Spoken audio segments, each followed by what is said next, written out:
What's up, guys? Welcome back to the Sports Degenerate Podcast. Today we got another Starts of the Week episode for Week 5. For the people that are new, it's pretty simple. I am going to give you one player at each position that I think will outperform their rankings and give you a good week.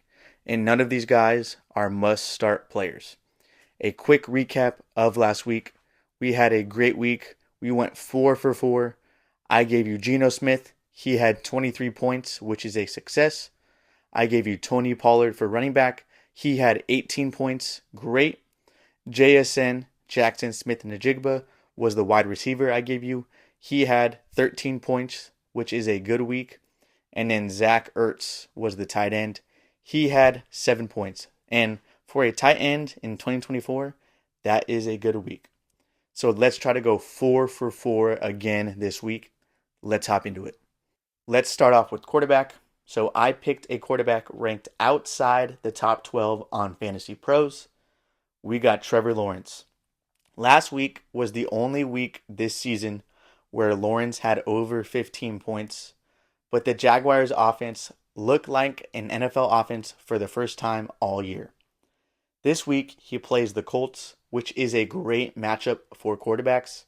They have allowed over 22 points per game to quarterbacks this season. The Jaguars are also 0-4, so this is a must-win game. I expect Trevor Lawrence to put up some stats and have a good week. For running back, I also picked a player ranked outside the top 12 on Fantasy Pros. We got DeAndre Swift.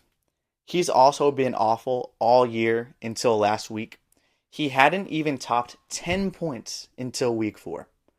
But last week, he exploded and had 29 points. The Bears got Swift more involved in the passing game last week, and that's where we want Swift to get the ball. He is a great open field runner.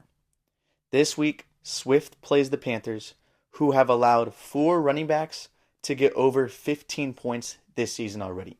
So he has a good matchup, and I'm hoping the Bears continue to use him the way they did last week. Lock Swift into your lineup for week 5. For a wide receiver, I picked a player ranked outside the top 20 on Fantasy Pros. We got Courtland Sutton.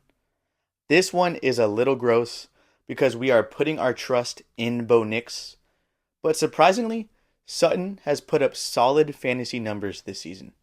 He's had 13 or more points 2 weeks in a row, and he is averaging 9 targets per game, which is great volume. He had 60 yards and a touchdown against a good Jets defense last week. Now he plays the Raiders this week, who have allowed 13 or more points to a wide receiver every single week so far this season. I like Courtland Sutton for week 5. For tight end, I picked a player ranked outside the top 12 on Fantasy Pros. We got Tyler Conklin. So the way I like to approach tight ends is I try to find players that get decent volume, because chasing touchdowns is all luck, and most tight ends don't make explosive plays either. So we want someone that gets decent volume. Conklin has had 6 or more targets 2 weeks in a row and 4 or more catches in that same span. And we know Rodgers has been looking for him in the middle of the field all year. This week, Conklin plays the Vikings, who have allowed over 15 points to a tight end in 2 of 4 games this season. So those are the starts of the week for week 5. Let's try to go 4 for 4 again this week. Like always, if you have any fantasy questions or any betting questions, either comment on the podcast, comment on YouTube, or DM me on social media. I'm happy to help you guys anytime. Thanks for watching. Thanks for listening. I love all of you.